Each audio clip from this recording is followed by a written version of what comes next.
आगे चल रहे थे 5 जनवरी 1967, दूसरे पेज के मध्य में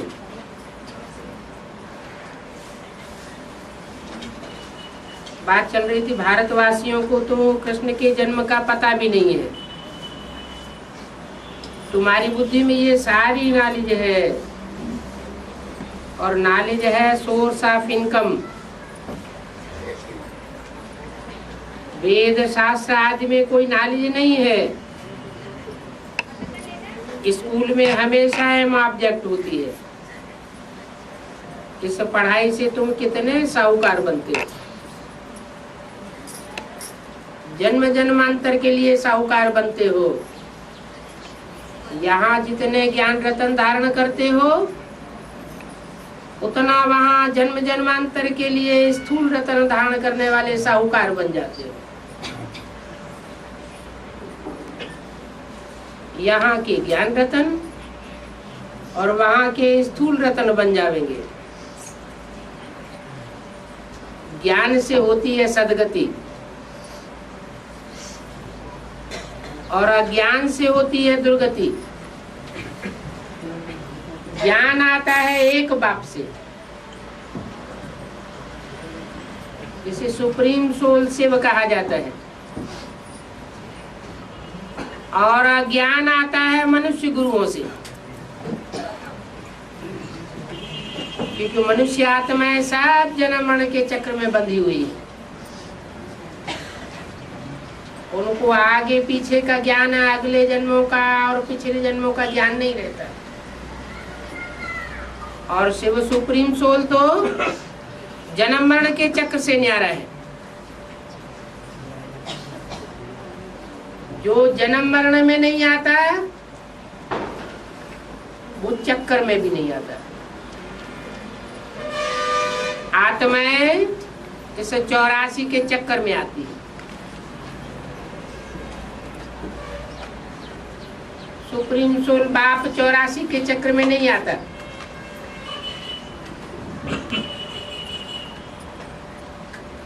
जो चक्कर में आवे वो गिनती में भी आवे, वो चक्कर में भी नहीं आता। तो 84 के चक्कर में न आने के कारण वो कोई भी प्रकार की माला की गिनती में भी नहीं आता। चाहे 500-700 करोड़ की रुद्रमाला हो, चाहे 108 की रुद्रमाला हो, या 8 की माला हो,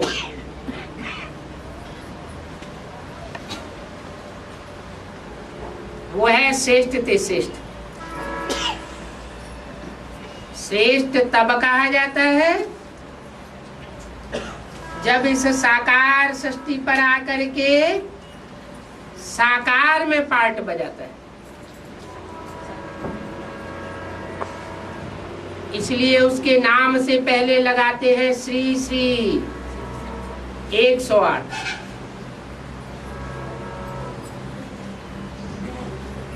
वो देवताओं से भी श्रेष्ठ है। देवताओं के नाम के पहले एक बार श्री लगावेंगे,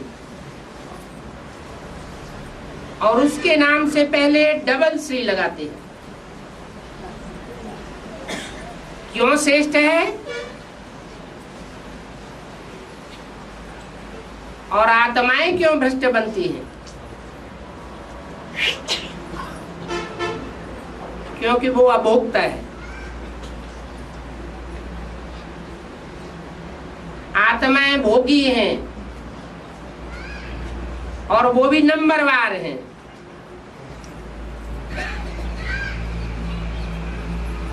नंबरवार आत्माएं नंबरवार ऊंच और नीचे बनती है।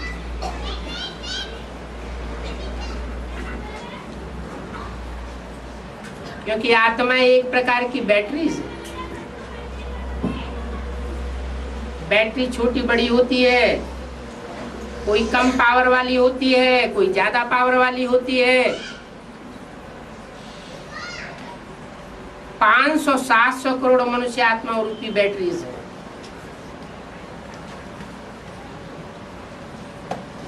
उनमें नंबरवार पावर भरी हुई है। वो पावर कब धारण करती है? जब जनरेटर इस सृष्टि पर आता है। वो है सुप्रीम सोल। सुप्रीम सोल साकार में प्रवेश करके इन आत्मा रूपी बैटरीज को संग का रंग लगाता है। ये संग का रंग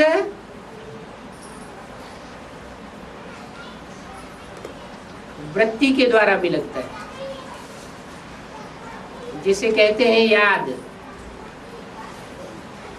दृष्टि के द्वारा भी संग लगता है, क्योंकि साकार में आता है। साकार में आकर के दृष्टि का संग का रंग देता है।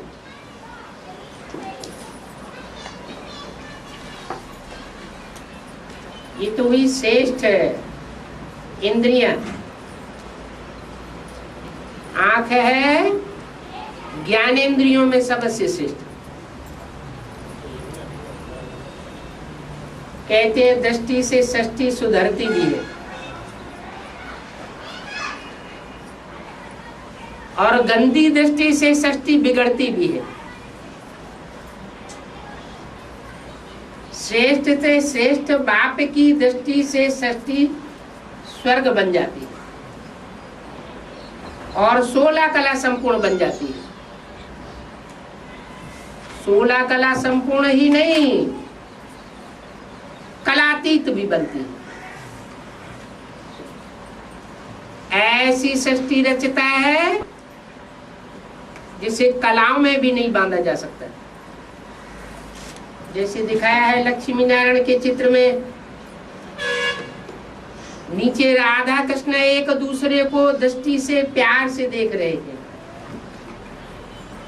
उनकी प्यार की दृष्टि से उनके बच्चों की सृष्टि पैदा होगी। वो श्रेष्ठाचारी इंद्रियों का संयोग है। लेकिन राधा कृष्ण का जन्म कैसे होता है? जो सतयुग के पहले जन्म के बच्चे हैं, उनका जन्म दृष्टि से भी नहीं होता। दृष्टि से भी अति सूक्ष्म है वाइब्रेशन, वृत्ति। राधा कृष्ण के चित्र के ऊपर लक्ष्मी नारायण खड़े हुए हैं, उनके माता पिता उनको जन्म देने वाले। राधा कृष्ण तो फिर भी एक दूसरे को स्नेह की दृष्टि से देखते हैं। ये उनकी दृष्टि का स्नेह है, और फिर भी कुछ न कुछ स्थूल होता है। लेकिन जो उनके माँ बाप खड़े हुए हैं चित्र में ऊपर, वो वृत्ति से ही एक दूसरे को स्नेह दे रहे हैं, एक दूसरे का स्नेह ले रहे हैं। वो अति सूक्ष्म स्टेज है जो बाप आकर के सिखाते हैं। हम सब बच्चों को सिखा रहे हैं, बच्चे मुझे याद करो। ये याद की वृत्ति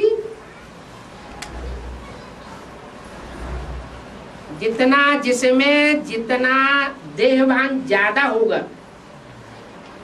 तो उस याद की सूक्ष्म वृत्ति में नहीं ठहर सकेगा। और जिसमें जितना जन्म जन्मांतर का ज्यादा भरा हुआ होगा आत्माभिमान, वो उतना ही उस सूक्ष्म वृत्ति को तीव्रता से धारण करेगा।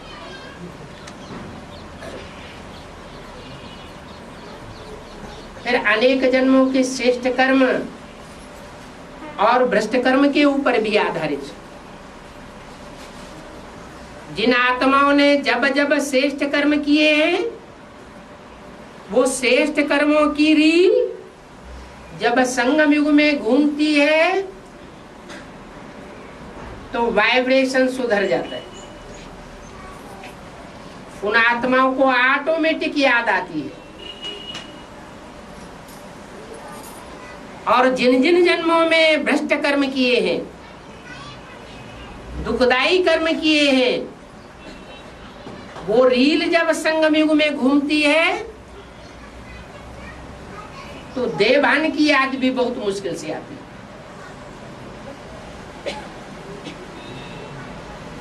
याद भी सात्विक होती है,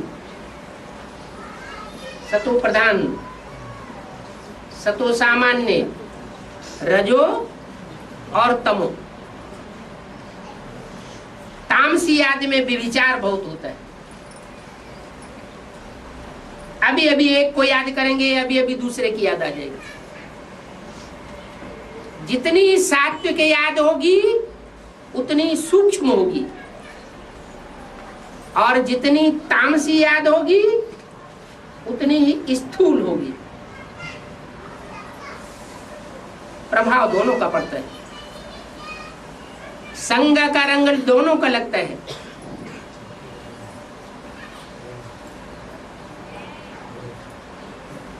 श्रेष्ठ कर्मेंद्रियों से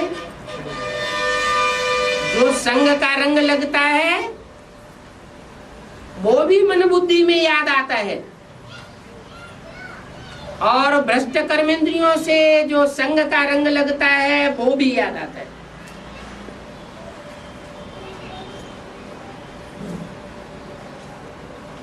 लेकिन अभ्यास की बात,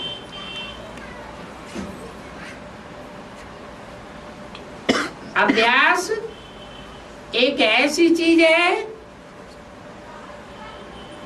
जो करने से हो जाती है। अलबेलापन रखेंगे तो नहीं होगी। उस अभ्यास के लिए इस दुनिया से वैराग बहुत जरूरी है। जितना जितना इस दुनिया से वैराग आते जाएगा, देह के संबंधों से, देह के पदार्थों से जितना जितना वैराग बढ़ेगा उतना उतना याद तीखी होती जाएगी।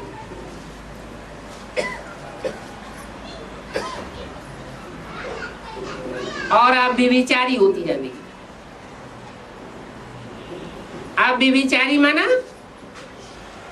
एक बाप दूसरा न कोई, दूसरी दूसरी जो याद आते हैं,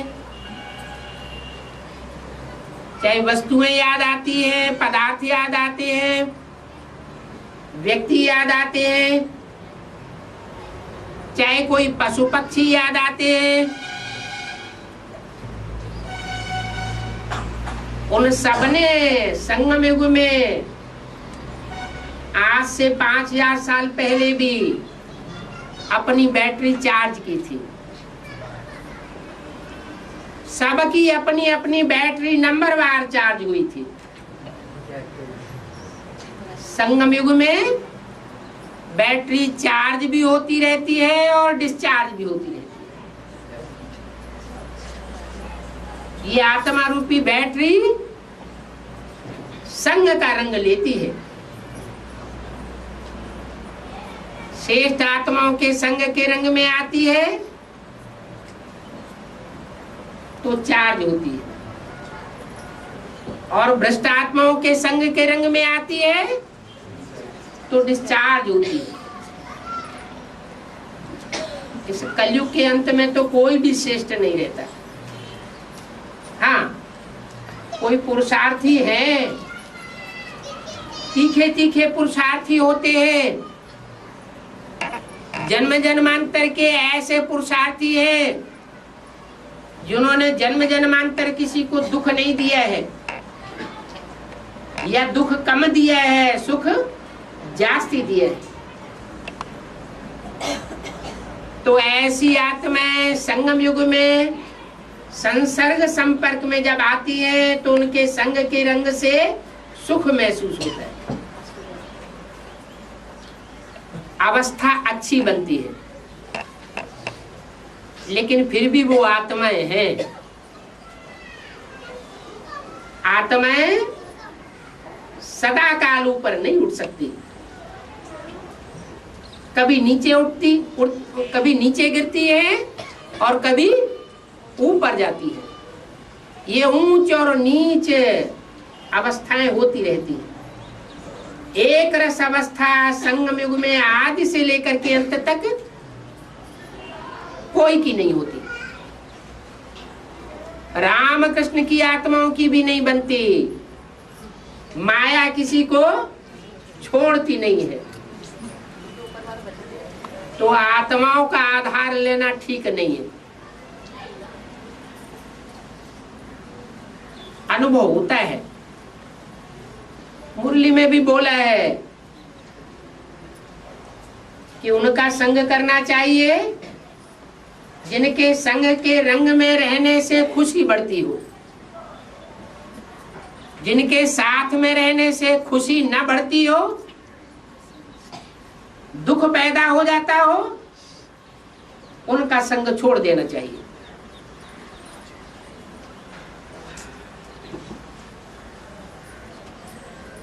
किसके लिए बोला?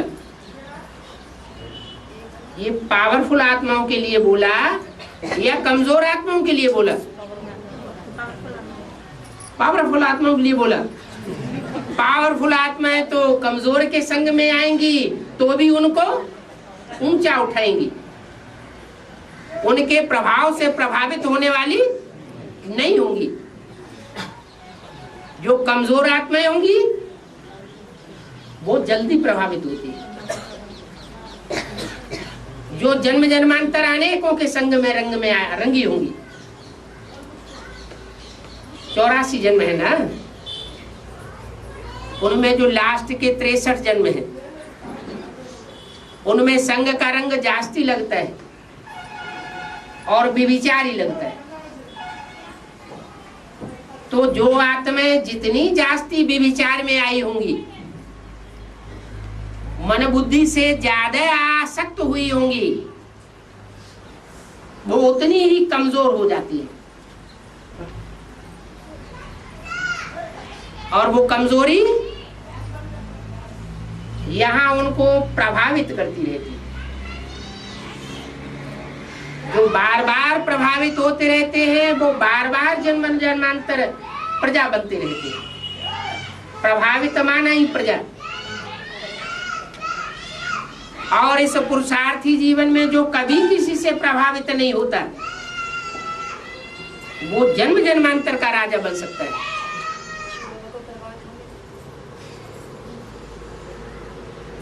शिव बाबा प्रभावित नहीं होता। शिव बाबा जिसमें प्रवेश करता है,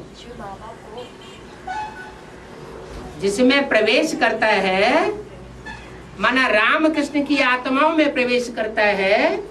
यह 108 जो भी रुद्रमाला के मणके हैं उनमें नंबरवार प्रवेश करता है, तो वो नंबरवार आत्माएं प्रभावित होती है।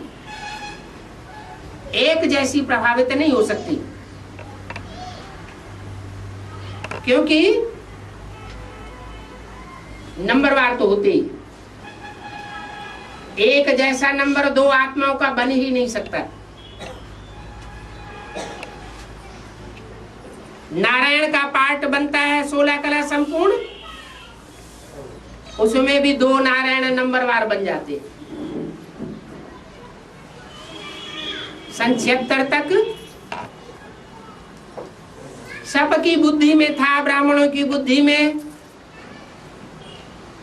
कि ब्रह्मा की 16 ही नारायण बनेगी।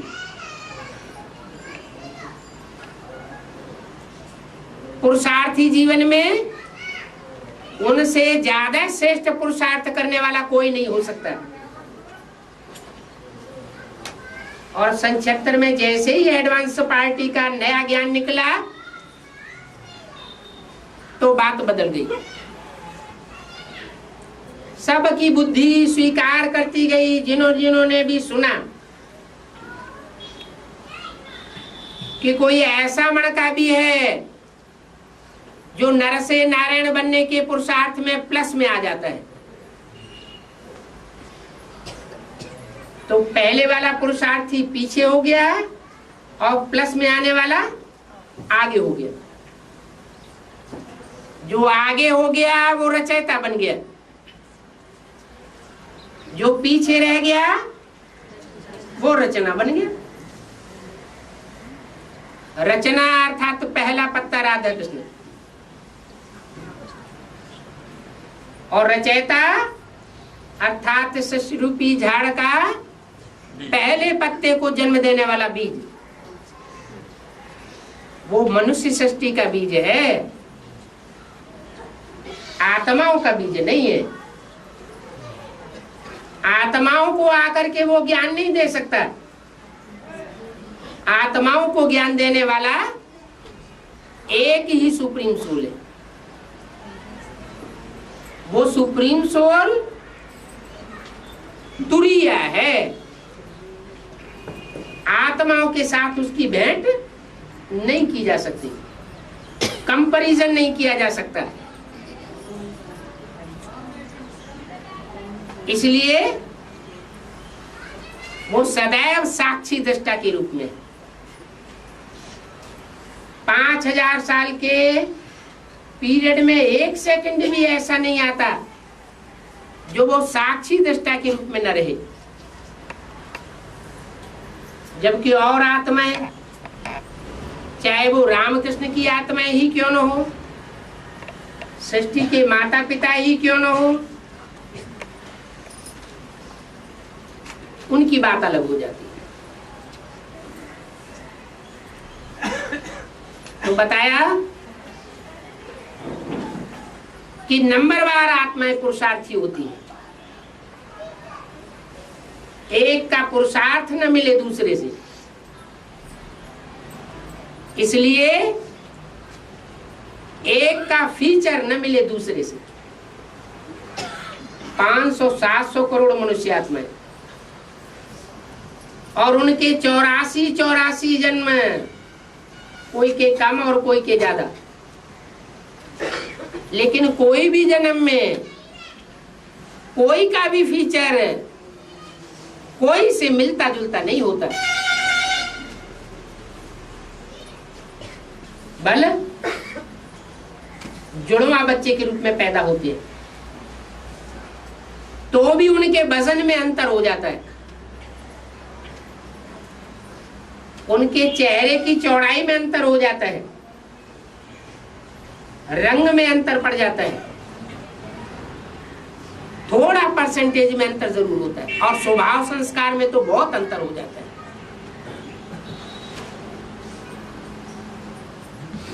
तो कितना बना बनाया वंडरफुल ड्रामा है। हर आत्मा में अपनी अपनी बैटरी के फुल होने की परसेंटेज पहले से ही नुदी हुई है।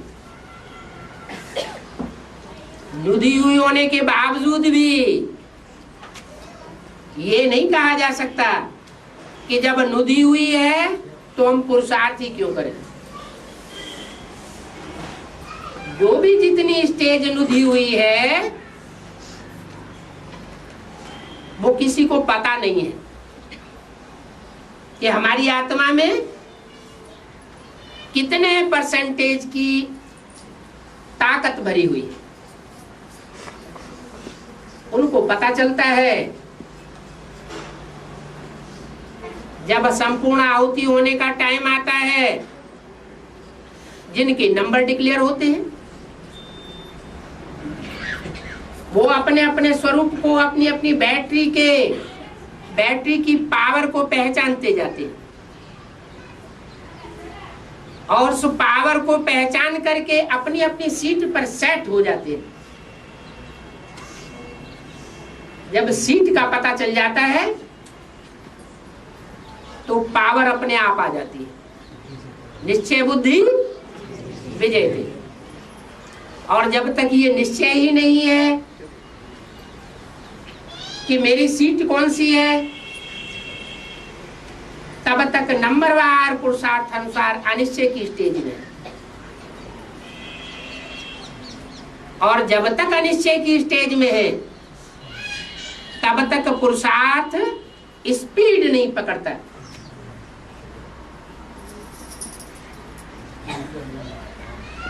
संक्षेप्तर में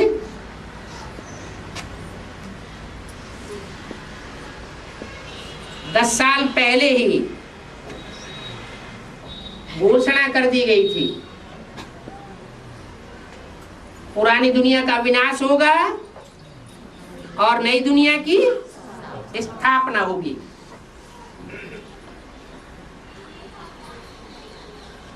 जो जीवन का लक्ष्य है, नर से नारायण और नारी से लक्ष्मी, वो पाठ प्रत्यक्ष हो जाएंगे।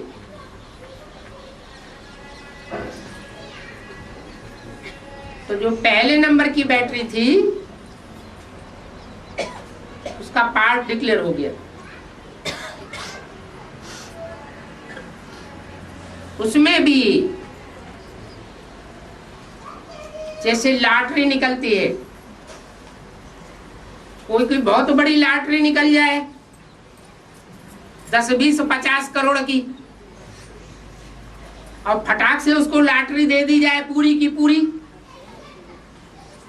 तो पागल हो जाएगा।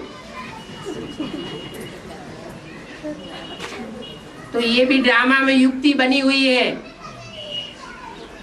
कि बल ज्ञान के आधार पर पार्ट डिक्लेयर हो जाता है, फिर भी प्राप्ति करने के लिए पुरुषार्थ करना पड़ता है। वो पुरुषार्थ जब तक इस स्टेज को न पहुंचे कि हर आत्मा इस बात को स्वीकार करे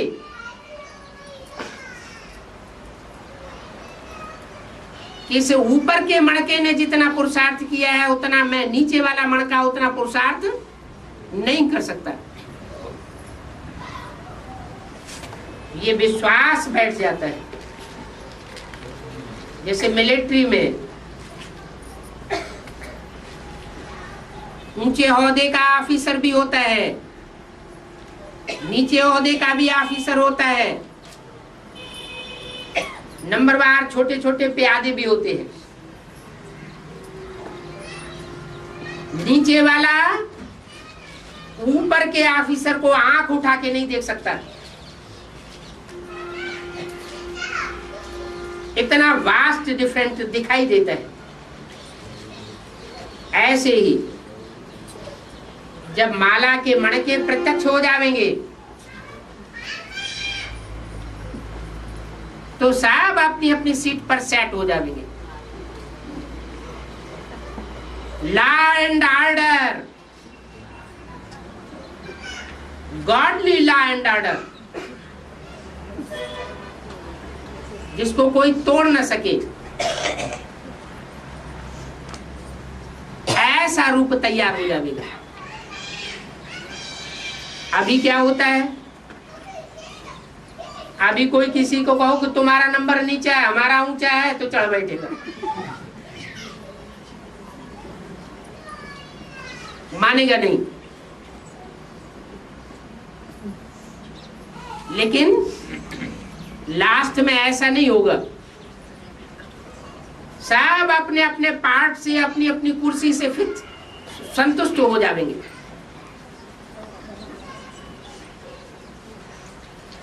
कोई भी असंतोष नहीं होगा, समझेंगे अंदर से, उनकी बुद्धि में ये पक्का हो जाएगा, अरे इतना बड़ा कहावना आती दुख पावना, हमें ये पार्ट नहीं चाहिए। वो अपने पार्ट को ही श्रेष्ठ समझेंगे। यहां तक कि 500 करोड़ सृष्टि का, 700 करोड़ मनुष्य की सृष्टि का जो लास्ट मणका होगा वो भी अपने में संतुष्ट हो जाएगा। क्या संतुष्टि होगी उसको?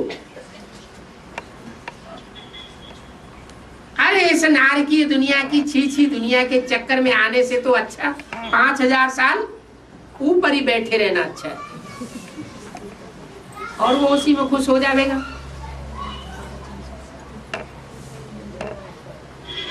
तो हर एक की अपनी अपनी भरने की पावर है।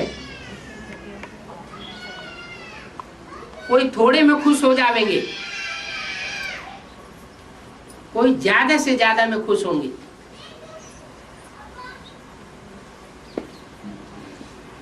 लेकिन सुख के सागर के बच्चे वो कहे जावेंगे जो षष्ठ रूपी रंगमंच पर ज्यादा से ज्यादा सुख भोगे, ज्यादा से ज्यादा शांति भोगे। हेवनली गॉड फादर है, हेवन का रचयिता है, तो हमको जन्म जन्मांतर हेवन का ही अनुभव होना चाहिए ना। हम दुख का अनुभव क्यों करें? दुख का अनुभव करते हैं, इसका मतलब हम अभी बाप के बच्चे नहीं बने। जैसे अरबपति बाप का बच्चा हो और एक एक पैसे के लिए मोहताजी का अनुभव कर रहा हो, तो क्या कहा जाएगा कि अरबपति बाप से उसका पूरा कनेक्शन है? है? नहीं है। अगर कनेक्शन होता तो बाप की प्रॉपर्टी भी जरूर हकदार बनता होता। जरूर कनेक्शन दूसरों से जुटा हुआ है जो बाप के दुश्मन बन चुके हैं। यहां भी इस सृष्टि पर एक तरफ है बाप और दूसरी तरफ है रावण। रावण अर्थात अनेक प्रकार की मत देने वाला, और राम अर्थात एक प्रकार की मत देने वाला। एक मत देता है तो जो एक मत पर चलते हैं वो एक रस रहते हैं, और जो अनेकों की मत पर चलते हैं वो नीचे ऊपर होते रहते हैं। ब्राह्मण जीवन में हम अनुभव कर सकते हैं, गहराई से अपने पुरुषार्थ को देखें, चेकिंग करें कि हम दुखी कब होते हैं। जब हम अनेकों के प्रभाव में आते हैं तो दुखी होते हैं, और एक के प्रभाव में चलते हैं जो ऊंचे से ऊंचे है तो हम सुख का अनुभव करते हैं।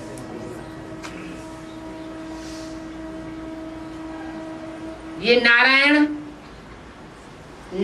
कैसे बने? जो पहले जन्म में नारायण विश्व का महाराजा होता है वो आखिरी 84वें जन्म में जाकर के दुखी क्यों हो जाता है? नहीं दरिद्र सम पातक पुंजा।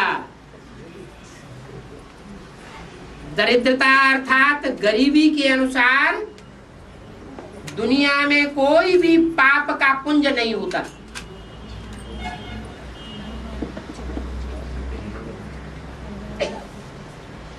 गरीबी बहुत दुखदाई होती है।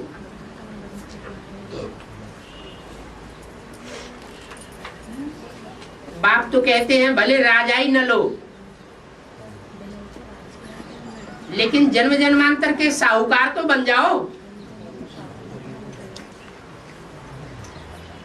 यहां जितना ज्ञान धारण करेंगे और ज्ञान को अपने जीवन में धारणा में लाएंगे, उतने जन्म जन्मांतर के साहूकार बन सकते हैं।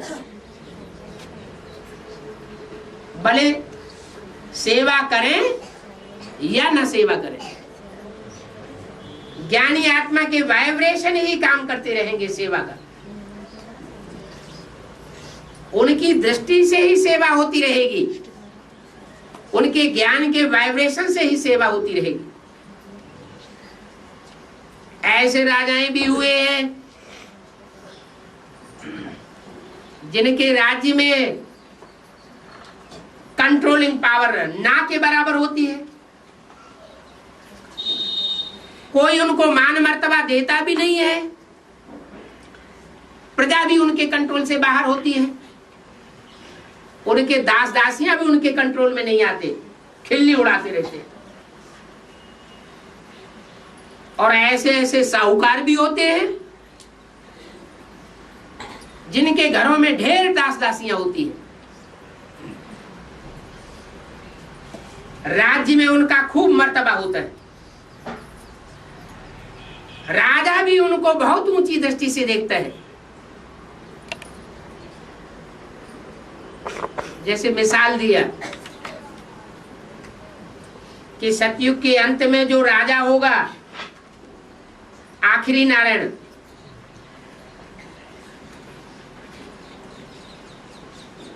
उसके पास धन संपत्ति की बहुत कमी हो जाएगी। क्यों? क्योंकि उस आर्य समाजी बनने वाले नारायण ने ऐसा पुरुषार्थ किया कि जब ज्ञान रतनों में मनन चिंतन मंथन करने का टाइम था, उस समय वो हवाई जहाजों में घूमता रहा फालतू। जो मुरली में बोला है, व्यर्थ इधर से उधर घूमना जैसे भूतों का काम है। तो पुरुषार्थ नहीं किया, मान मर्तबे की भूख में इधर से उधर दौड़ा दौड़ करते रहे, तो प्राप्ति नहीं हुई। लास्ट जन्म का नारायण बनता है और उसके ऊपर ढेर सारा कर्जा चढ़ जाता है। अब चूंकि सतयुग का अंत है, स्वर्ग तो है ही है, 14 कला संपन्नता की स्टेज भी है, इसलिए दुख तो महसूस नहीं होता। लेकिन उस नारायण को जो कर्ज देने वाला साहूकार है, वो ऊंचा पद पा जाता है। सारी राजाई उसे साहूकार को सौंप देनी पड़ती है और वो अपनी राजाई की डायनेस्टी चालू कर देता है। नाम पड़ता है राम राज्य। गायन होता है राम राजा, राम प्रजा, राम साहूकार। जिय नगरी बसे दाता, धर्म का उपकार। अब बात तो धर्म अधर्म की बात ही नहीं, ये तो यहाँ संगम युग की बात है। संगम युग में ऐसी शूटिंग होती है, माना बाबा का कहना ये है कि अगर राजाई का पुरुषार्थ न भी करे तो कम से कम फर्स्ट क्लास साहूकार बनने का पुरुषार्थ तो कर सकते हैं। साहूकार भी प्रजा वर्ग में होती है। फर्स्ट क्लास प्रजा माना साहूकार, साहूकार प्रजा। सेकंड क्लास प्रजा भी होती है।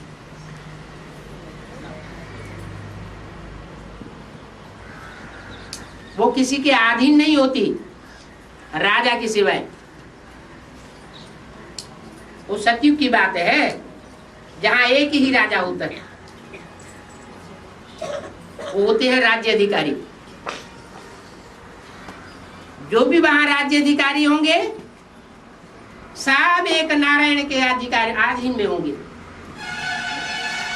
एक के कंट्रोल में होंगे। कोई दूसरा उनके ऊपर कंट्रोल नहीं करेगा कि एक के ऊपर एक ऑफिसर, उसके ऊपर दूसरा ऑफिसर, उसके ऊपर तीसरा ऑफिसर, ऐसा नहीं होगा। सबकी बागडोर एक के हाथ में।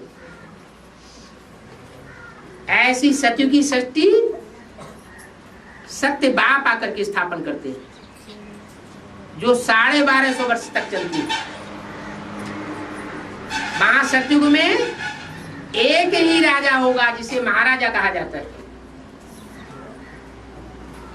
एक का राज्य होगा। और त्रेता में ये शरण बदल जाती है, राजाएं अनेक हो जाते हैं और प्रिंस प्रिंसेस फिर और ज्यादा हो जाते हैं। त्रेता के अंत तक 16,000 प्रिंस प्रिंसेस की संख्या हो जाती है। जो प्रिंस प्रिंसेस बन करके रह जाते हैं, राजा नहीं बन पाते। राजा बनने वाली क्वालिटी वो सिर्फ 108 आत्माओं की है, जिनमें 8 महाराजा भी बनते हैं। सतयुग में होते हैं महाराजाएं, त्रेता में होते हैं राजाएं नंबरवार, फिर द्वापर में महाराजाएं और राजाएं दोनों होते हैं, और कलयुग में राजाएं होते हैं। महाराजा सिर्फ नाम मात्र टाइटल होता है, प्रैक्टिकल कोई सारे विश्व का महाराजा हो ही नहीं सकता। हिटलर, नेपोलियन बहुत पुरुषार्थ किया, लेकिन सारे विश्व के राजा नहीं बन सके।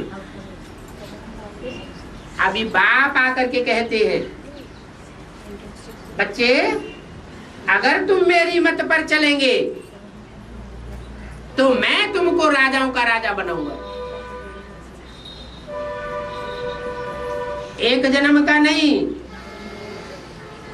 अनेक जन्मों की भी राजाई ले सकते हो।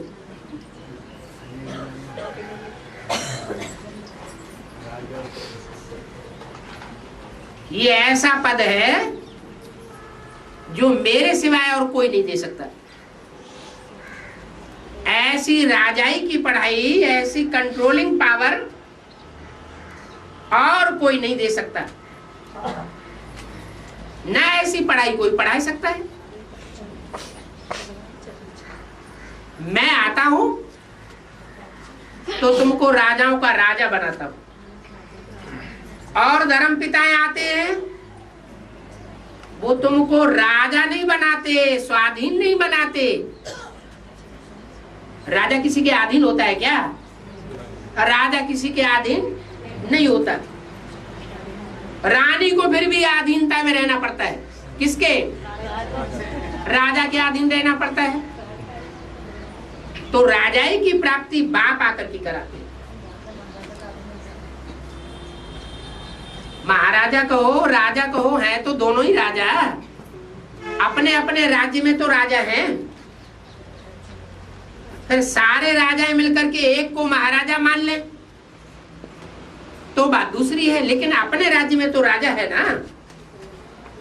तो जो राजा है वो किसी के अधीन नहीं होता। रानी अधीन होती है। जो प्रिंस प्रिंसेस बनते हैं वो भी अधीन होते हैं। पुरुषार्थ कहाँ करते हैं? पढ़ाई कहाँ पढ़ते हैं? संगम में पढ़ाई पढ़ते हैं। बाप आकर पढ़ाई पढ़ाते हैं, किसी को डंडे मारते हैं क्या? स्थूल डंडे मारते हैं? नहीं। बातों के डंडे, उसके लिए तो कहा गया है लातों की देवी बातों से नहीं मानती है।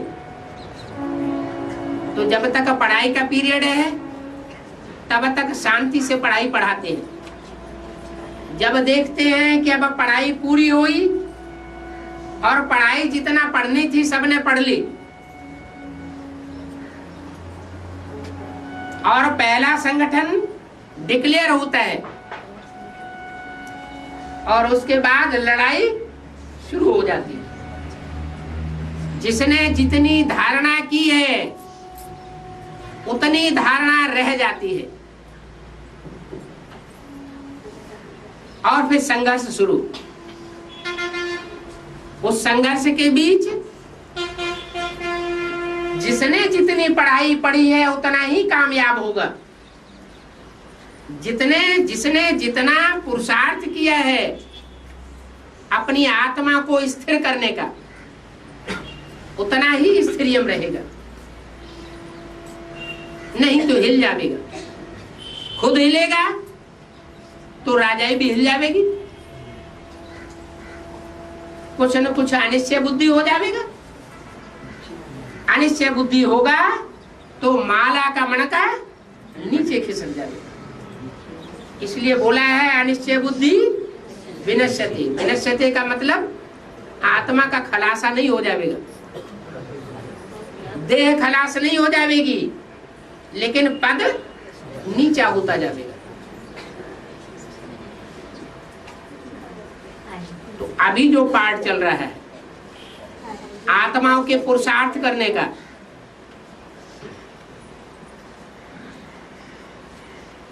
वो बेसिक नॉलेज की बात नहीं है। बेसिक नॉलेज में भी सिर्फ उन आत्माओं की बात है जो रानी का पद पाने वाली है। क्यों?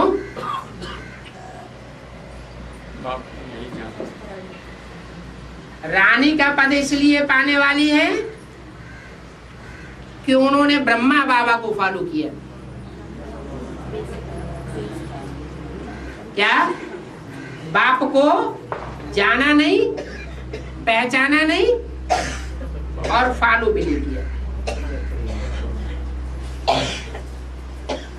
रानी का पद भी उनको तब मिलेगा, नंबरवार रानियों का, जब बाप को पहचानेंगी। बाप को पहचानेंगी लास्ट में, तो लास्ट में कितना भी कोई फास्ट पुरुषार्थ करे, जो माला बननी थी रुद्रमाला वो तो बन गई, रुद्रमाला बन जाती है। रुद्रमाला के मणके विजय माला में नहीं पिरोए जाते भले, लेकिन राजाई तो डिक्लेयर हो गई ना। राजाओं में सामना करने की ताकत ज्यादा होती है और रानियों में सामना करने की ताकत नहीं होती। रानियां सहन करती है। जिस समय जौहर की प्रथा चल रही थी हिंदुस्तान में, उस समय के राजाओं से कहा जाए कि तुम जौहर में आग में कूद जाओ, तो क्या वो कूद जाते हैं? आग की गर्मी को सहन करने के लिए तैयार हो जाते? नहीं होते। और रानियों ने क्या किया? फटाक से फैसला किया, संगठित रूप में फैसला किया और अग्नि की गर्मी को सहन करने के लिए तैयार हो गई। तो उनमें सहन शक्ति का मात्रा ज्यादा होता है और राजाओं में उतनी सहन शक्ति नहीं होती है। उनमें सामना करने की ताकत ज्यादा होती है और उनमें सहन शक्ति जास्ती होती है। तो सहन शक्ति जास्ती होने की वजह से वो सेकेंडरी पद पाती है। क्या? जब विनाश होगा तो आधे पापात्माएं और आधी पुण्यात्माएं बचेंगी। वो पुण्यात्माओं की लिस्ट किसकी होगी और पापात्माओं की लिस्ट किसकी होगी? और रुद्रमाला है जन्म जन्मांतर के पापात्मा बनने वाले राजाएं। बाप को फॉलो किया है ना, और किसी को तो नहीं फॉलो किया है। देवरानियों को तो नहीं फॉलो किया है, तो कुछ तो मर्तबा होना चाहिए ना। कोई कम बात है क्या? एक है साधे सब सद है और सब साधे सब जाए। एक की उपासना करना अच्छा या अनेकों की खुट्टे बरदारी करना ज्यादा अच्छा? एक की ही चमचागिरी करे ना, अनेकों की चमचागिरी करने की क्या दरकार? एक कोई साधे रहे, एक की मत पर चलेंगे तो श्रेष्ठ बनेगा। और वो एक भी कौन? ऊंचते ऊंचे। नंबरवार कोई नीच नहीं कि इब्राहिम एक की मत पर चलेंगे या क्राइस्ट एक की मत पर चलेंगे, नहीं। यानी इब्राहिम, बुद्ध, क्राइस्ट जो बाप हैं, उन बापों का भी जो बाप है उसकी मत पर चलेंगे। तो हम राजाई के पद के हकदार बनेंगे और उसके लिए भी हमें कोई ऐसा प्रयास नहीं करना पड़ता है जो खून खराबे वाला हो। वो द्वापर से कलयुग तक जो भी राजाइयां मिली है वो तो खून खराबे से मिली है। कितनी हिंसा हुई है, कितना दुख बढ़ा है। और यहाँ बाप तो हमको सहज सहज पुरुषार्थ करा के राजाई देते हैं। सहज राजयोग है, कोई प्रकार की इसमें कठिनाई नहीं है। अगर किसी को कठिनाई महसूस होती है तो अपने अंदर झांक के देखे कि कहीं श्रीमत में मनमत या मनुष्य मत तो मिक्स नहीं हो रही है। मनमत मिक्स होगी या मनुष्य की मत मिक्स होगी तो जरूर है वो अनुभव नहीं कर सकेंगे जो करना चाहिए। सहज राजयोग का अनुभव नहीं हो सकता, कठिन अनुभव होगा। क्यों? कठिन कब में हम अनुभव होता है और सहज कब अनुभव होता है? किसी का किसी से प्यार हो जाए। कहानी दिखाते हैं कि फरियाद का शीरी से मोहब्बत हो गई। वो फरियाद, गली गली में फरियाद करने वाला भिखमंगा और शेरी शाहजादी। तो उसको राजा ने काम दिया, शर्त रखी, अगर तुम ये पहाड़ काट करके नदी निकाल दोगे तो तुम्हारी शादी करवा देंगे। और अकेले, दूसरे किसी का सहयोग लेकर के ये काम नहीं करना है। और उसने हिम्मत की, पहाड़ काट लिया, सुरंग बना दी और ज्ञान की नदी बहा दी। दुनिया वाले वो कहानी बनाते हैं, सुनाते भी हैं, लेकिन जो असली मर्म है वो रह गया। क्या? उन्होंने समझा कि कोई स्थूल पहाड़ की बात है, उन्होंने समझा कोई स्थूल नदी की बात रही होगी। अब कोई कहे कि हिमालय पहाड़ काट दो और मानसरोवर झील का पानी ले आओ तब ऐसा होने देंगे तो वो तो बात संभव नहीं है। यहाँ तो बाप आकर के कोई भी अजूबा गरूबा ऐसा कोई जादूगिरी का काम नहीं कराते हैं। जो कुछ भी कराते हैं सब संभव है। संगम युग है, असंभव को भी संभव करने का युग है। हिम्मते बच्चे मत दे बाप। जो हिम्मत करेंगे वो बाप से पूरा सहयोग प्राप्त करने के अधिकारी है, लेकिन ज्ञान युक्त रूप से। अज्ञान की बातें नहीं। अज्ञान आता है रावण से। अज्ञान अर्थात भक्ति, अंधश्रद्धा, अंधविश्वास वो बाप नहीं सिखाते। बाप कोई बाजीगर नहीं है कि आकर के बाजीगरी सिखाए कि मुट्ठी खोली और आम आ जाए। नहीं, बाप तो जो भी ज्ञान देते हैं वो कारण और कार्य का विश्लेषण करके देते हैं। ज्ञान में कहीं भी कोई भी टिक नहीं है, कोई नुक्स नहीं है। अगर कहीं ये नुक्स भासता है तो वो अपनी ही बुद्धि की कमजोरी है। अरे ईश्वर बाप आया हुआ है तो उसका जो ज्ञान होगा उतना एक्यूरेट तो और किसी की हो ही नहीं सकता। एक्यूरेट दुनिया की स्थापना करके जाता है। सत्य बाप है और ऐसा सत्य है जिसमें कल्याण ही कल्याण समाया हुआ है।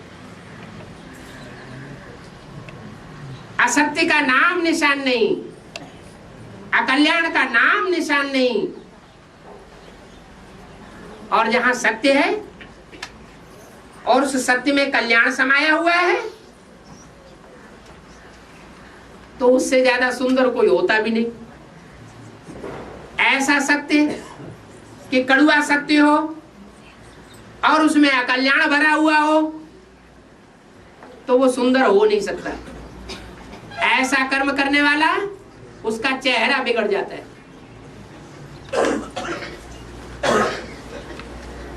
जैसे कोई कसाई का काम कर रहा हो और खांडा लेकर के गाय के पीछे पड़े और गाय भाग जाए, कोई रास्ते में मुड़ करके और वो किसी व्यक्ति से पूछे गाय किधर गई और वो बताते गाय जो है इधर गई, सच्चा सच्चा बता दे, तो वो सत्य है या असत्य है? उसको क्या कहेंगे? कल्याणकारी है या कल्याणकारी है? वो सच्चा सच्चा बता दे गाय इधर गई है,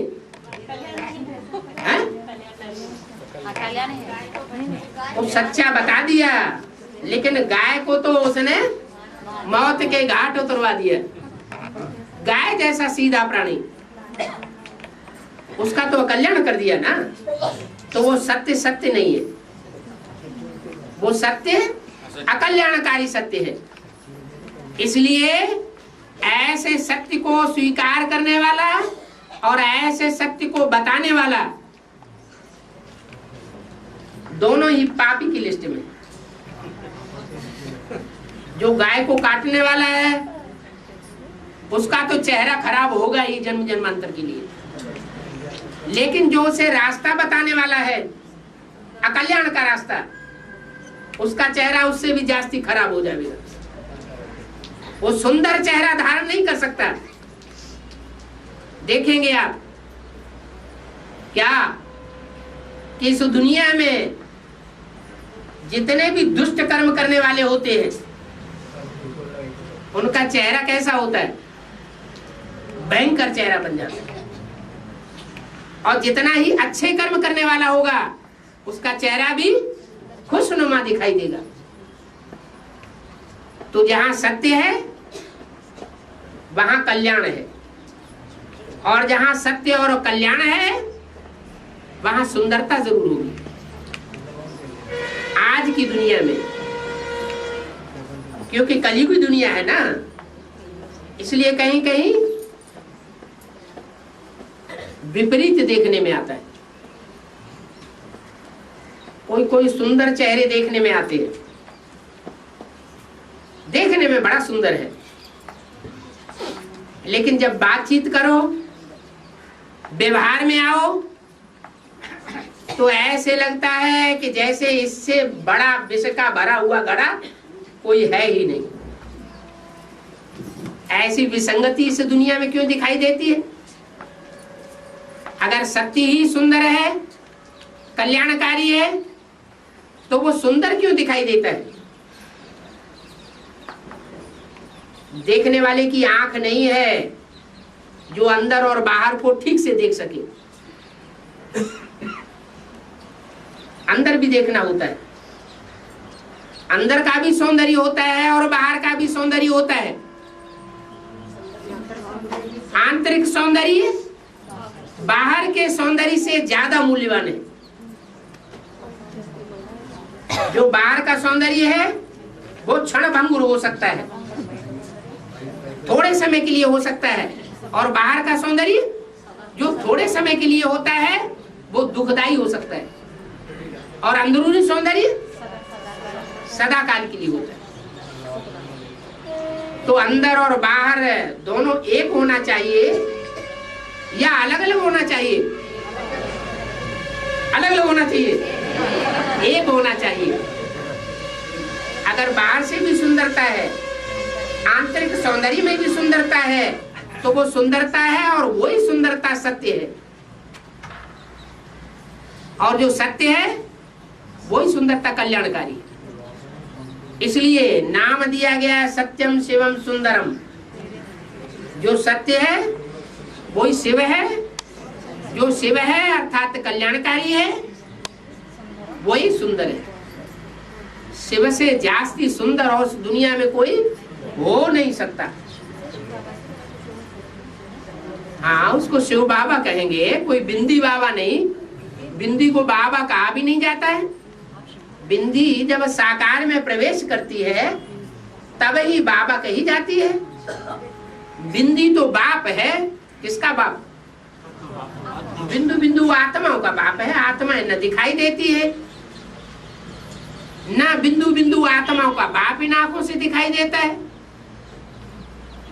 सुंदरता तो आंखों से देखने की भी चीज है।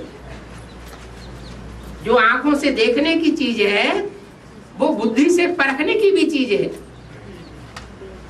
आंतरिक रूप से परखा जाता है, बाहरी आंख से देखा जाता है। इसलिए कहते हैं तीसरा नेत्र। क्या? हर मनुष्य आत्मा को 3 नेत्र है। उन 3 नेत्रों को कहा जाता है ब्रह्मा विष्णु शंकर। ब्रह्मा का नेत्र है, विष्णु का नेत्र है और शंकर का नेत्र, शिव नेत्र। दाईं आंख, बाईं आंख और ऊपर की आंख। शंकर का जो रूप है ना, उसमें जो ऊपर की आंख है वो खड़ी हुई आंख है, और नीचे की 2 आंखें हैं, उनमें एक दाईं है एक बाईं है। दोनों पड़ी हुई आंखें दिखाई जाती। तो ज्यादा श्रेष्ठ कौन सी हुई?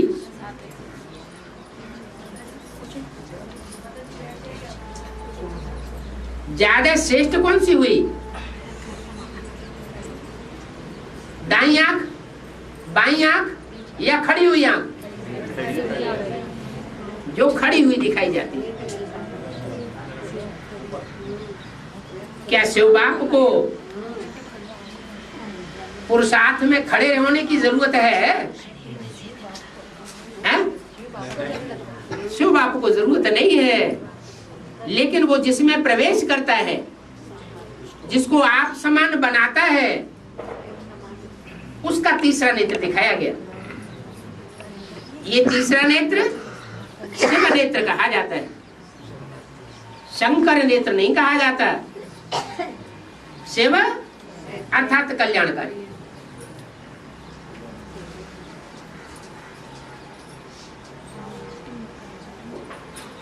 एक देवताओं के गुरु थे, क्या नाम था? बृहस्पति। छोटा मोटा पति नहीं, कैसा पति? बृहस्पति। और एक शुक्राचार्य थे, दैत्यों के पति, दैत्यों के गुरु। उनकी एक आंख नहीं थी, उस आंख से उनको दिखाई नहीं पड़ता था, एक आंख से देखते थे। तो दाईं आंख से देखते होंगे या बाईं आंख से देखते होंगे? शुक्राचार्य बाईं आंख से देखते थे। माना बाईं आंख जो लेफ्ट साइड की आंख थी उससे देखते थे। माने अवगुण देखते थे, गुण नहीं देखते थे। है? जो राक्षसी संप्रदाय की आत्माएं होती हैं वो गुण देखती हैं या अवगुण देखती हैं? अवगुण देखती हैं। और जो देवता साइड की आत्माएं होती हैं या उनका जो पति है बृहस्पति, उनका गुरु, वो दाईं आंख से भी देखता है तो बाईं आंख से भी देखता है। क्या? गुणों को भी देखता है और अवगुणों को भी देखता है, और उनकी तौल भी होती है तीसरे नेत्र से। तो जो तीसरा नेत्र है वो गुणों और अवगुणों का तौल करके फैसला कर देता है कि कौन पापी की लिस्ट में है, राक्षसों की लिस्ट में है, और कौन देवताओं की लिस्ट में। क्योंकि जो देवात्माएं हैं वो द्वापर में आने के बाद संघ के रंग में आती है, और संघ के रंग में आने के कारण पतित बन जाती है। सत्युग त्रेसा से नीचे उतरने वाली द्वैतवाद में आने वाली आत्माएं, उनकी संख्या बहुत थोड़ी होती है, और जो ऊपर से उतरने वाली आत्माएं हैं, राक्षसी आत्माएं, उनकी संख्या जास्ती होती है। तो ज्यादा के संग के रंग में आने से वो थोड़ी आत्माएं अपने को कंट्रोल नहीं कर पाती। नंबरवार है उनमें भी, कोई पूरे 84 जन्म लेने वाले हैं, कोई कम जन्म लेने वाले देवताएं, कच्चे देवताएं हैं। तो जो कच्चे देवताएं होते हैं वो ऊपर से आने वाली आसुरी आत्माओं के संग के रंग में जल्दी आ जाते हैं। कौन से वंश की आत्माएं होंगी वो? है इस्लाम वंशी, बौद्धी वंशी, सूर्यवंशी या चंद्रवंशी? है कौन सी वंशी? चंद्रवंशी या चंद्रवंशियों के प्रभाव में आने वाले या उनको प्रभाव में लेने वाले जो दैत्यवंशी हैं वो ही कन्वर्ट होते हैं। जो सूर्यवंशी हैं वो अपने जीवन में रहते कभी कन्वर्ट नहीं होते।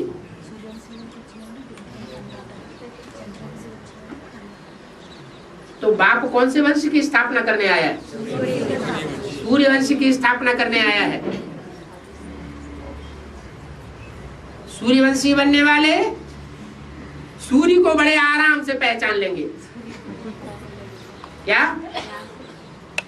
उनको पहचानने में देर नहीं लगेगी। निशानी बता दी, तुम्हारे अपने कुल का होगा तो थोड़ा सा ज्ञान देंगे और वो तुरंत ज्ञान में आकर्षित हो जाएंगे। उनको ज्यादा घिस घिस खिट खिट करने की दरकार नहीं पड़ेगी। जो तुम्हारे कुल का नहीं होगा तो तुम कितना भी समझाते रहो, वो फिर भी कहेगा दीदी दादी मानेंगी तब हम तुम्हारी बात मानेंगे।